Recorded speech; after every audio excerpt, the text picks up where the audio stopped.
بسم اللہ الرحمن الرحیم. Views and news to you. لڑائی اداروں کے درمیان بھی جاری ہے. چوری چکاری کرپشن اگر کوئی ادارہ پکڑنے کی کوشش کرتا ہے تو آگے سے اس کا ریئیکشن آتا ہے. یہی اس وقت میچ پڑا ہوا جی ایف آئی اے کا اور پاور ڈویژن کا.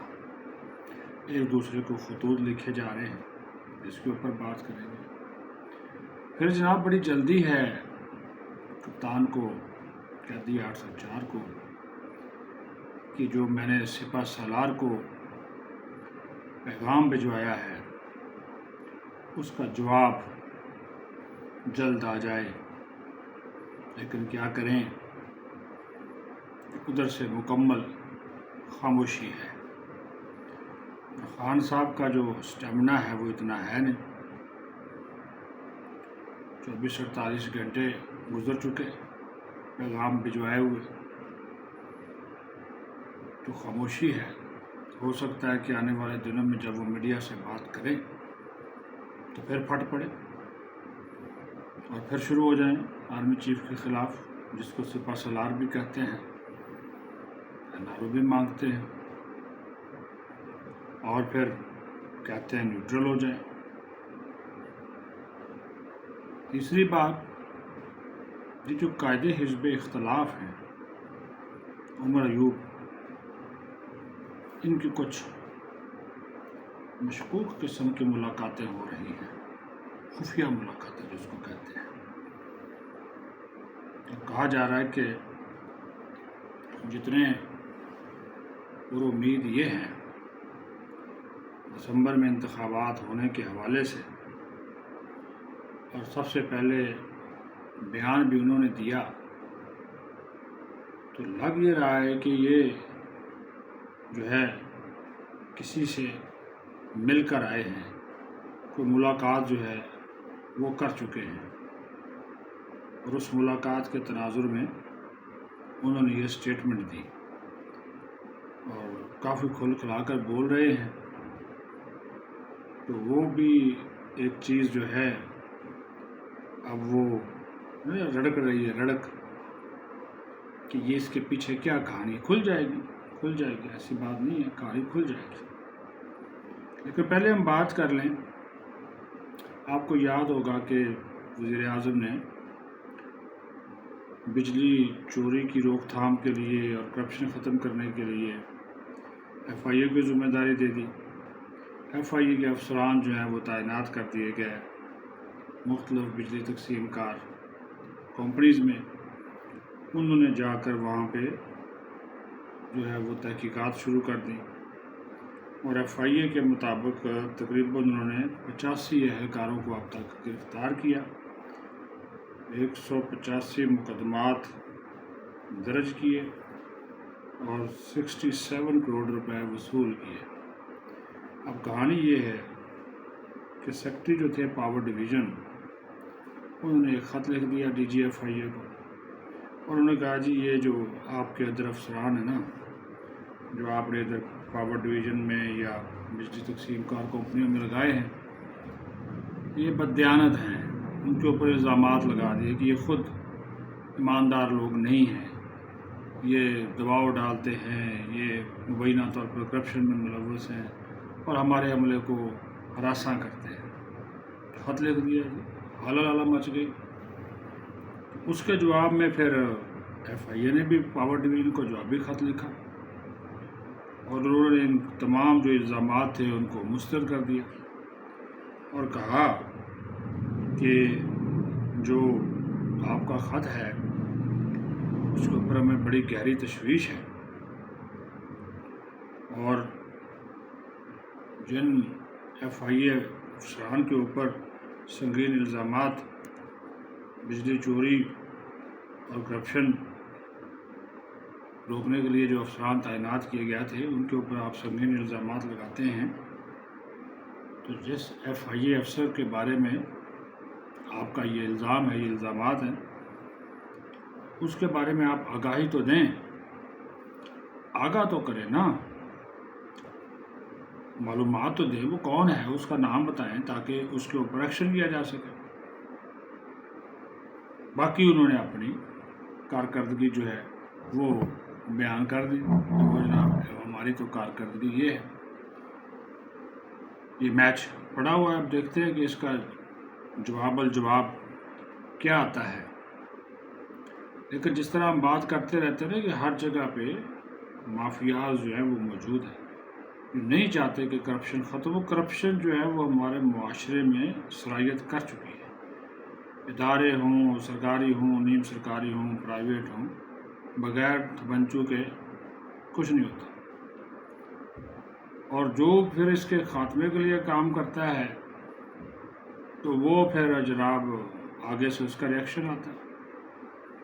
جس طرح FBI میں پوری کوشش اس وقت تک بھی کی جا رہی ہے کہ FBI کی تنظیم میں نہ ہو، اس کی ڈیجیٹائزیشن نہ ہو، ٹیکس نظام آسان بنانے کے لیے جو کوششیں کی جا رہی ہیں وہ نہ ہوں، لیکن اس کے باوجود وہاں پہ جو کرپشن ہو رہی ہے، 800 ارب روپے کا ٹیکس ریفنڈ کا فراڈ پکڑا گیا، اس کے اوپر FIA ایکشن کر رہی ہے۔ FIA نے متعدد افسران کو نوٹسز جاری کیے ہیں، 1 درجن سے زیادہ کو تو نوٹس جاری ہو چکے ہیں، اور سینئر لیول کے ممبر، DG، ڈائریکٹر لیول کے جو افسران ہیں ان کو نوٹسز جاری ہو چکے ہیں، اور FBR میں بھی کھلبلی مچی ہوئی ہے۔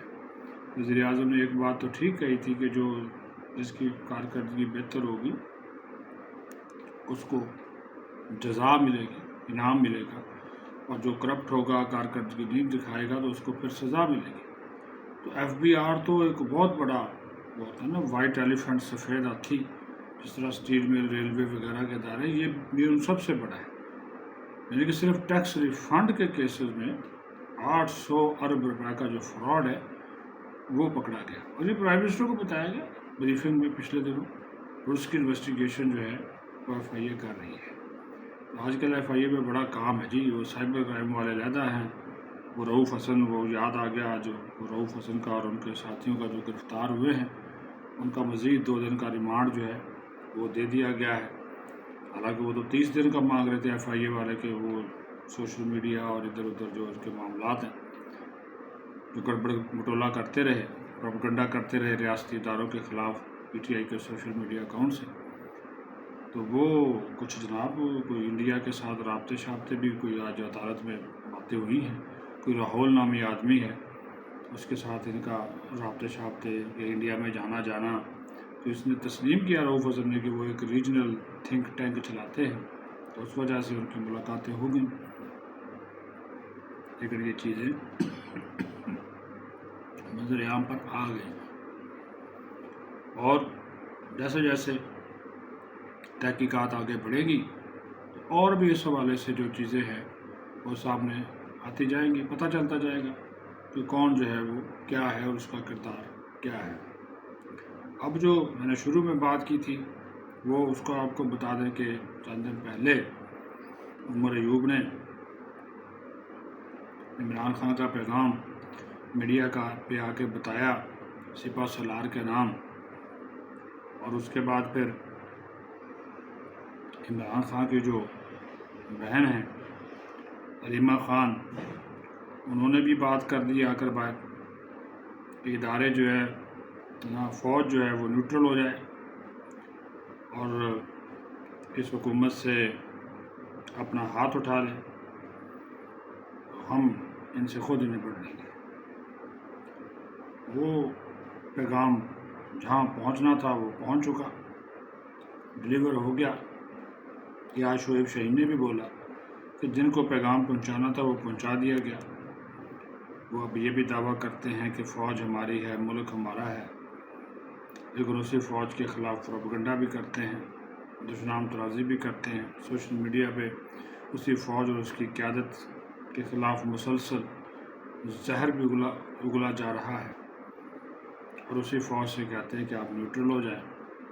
بہرحال وہاں سے خاموشی ہے، بالکل سناٹا ہے، نہ ادھر سے پارے سے کوئی جواب ہے، نہ ادھر پنڈی سے کوئی جواب ہے، بلکہ مجھے تو لگتا ہے کہ ان دونوں کی طرف سے پکا جواب ہی ہے، ہوتا ہے نا پنجابی نے ساڈے والوں جواب جے، کہ وہ والا جواب ہے. لیکن یہ ایک خواجہ آصف ٹھیک بات کرتا ہے کہ یہ ایک نئی چال ہے، نئی گیم ہے، اور یہ سارے امیدیں لگائے بیٹھے ہیں کہ اکتوبر کے آخر میں چیف جسٹس قاضی فائز عیسیٰ نے ریٹائر ہو جانا ہے، جسٹس منصور علی شاہ نے آنا ہے، اور اس کے بعد الیکشن کھل جانے ہیں، اور پھر جناب وہ الیکشن کالعدم قرار دے دیے جانے ہیں، اور پھر یہ جا اور وہ جا اور نئے الیکشن ہو جانے ہیں، ہم نے حکومت میں آ جانا ہے. تو وہ تو یہ خواب دیکھ رہے ہیں. اور عمران خان جیل سے سیدھا نکل کے پرائم منسٹر ہاؤس میں وزیر اعظم کی کرسی پہ بیٹھے گا اور حلف لے گا ملک کا وزیر اعظم بنے. وہ تو یہ خواب دیکھ رہے ہیں. لیکن ملک کا کوئی قانون ہے، نظام ہے. قاضی صاحب جب آئے تھے ان سے بھی بڑی امیدیں یہ لگا کے بیٹھے ہوئے تھے. لیکن قاضی صاحب نے جو آئین اور قانون کے مطابق جو ان کے نزدیک جو چیزیں وہ جس طرح سے تمام تر عدالتی تقسیم کے باوجود ادارے کو چلا رہے ہیں، یہ بھی ان کی مہربانی ہے، حوصلہ ہے ان کا. لیکن وہ اپنی بات کیے بغیر نہیں رہتے. بات وہ کر دیتے ہیں، ساتھی ججوں کو بھی موقع دیتے ہیں کہ وہ بھی اختلاف رائے کریں. انہوں نے تو کوئی ایسے بینچ نہیں بنائے کہ جو مرضی کے ہوں. وہ تو جو وہ بینچ بناتے ہیں جو وہ ججز کمیٹی جس کو وہ فائنل کرتی ہے اس کا فیصلہ وہ مانتے ہیں. اس کے اوپر ان کو تنقید بھی ہوتی ہے، ان سے اختلاف بھی ہوتا ہے. لیکن یہ ایک جمہوری سوچ ہے کہ آپ اختلاف رائے رکھیں، اپنا نقطہ نظر بیان کریں، اور آپ کو اس کا حق ہے. لیکن فیصلے آئین اور قانون کے مطابق ہوں تو یہ سب سے بڑی اچھی بات ہے. وہ ضمیر کے مطابق فیصلے تو نہیں چلتے. لیکن ظاہر ہے جو سسٹم چل رہا ہے اسی کے اوپر سب کو چلنا ہے. تو اب دیکھتے ہیں کہ آنے والے دنوں میں اس میں سے کیا نکلتا ہے. ادھر سے کوئی جواب آتا ہے تو نہیں آتا تو پھر ہم دیکھیں گے. ویٹ کر رہے ہیں کہ پھر عمران خان کا آئندہ کا رد عمل اس کے اوپر جو ہے وہ کیا ہوگا. اپنا خیال رکھیں. پاکستان زندہ باد.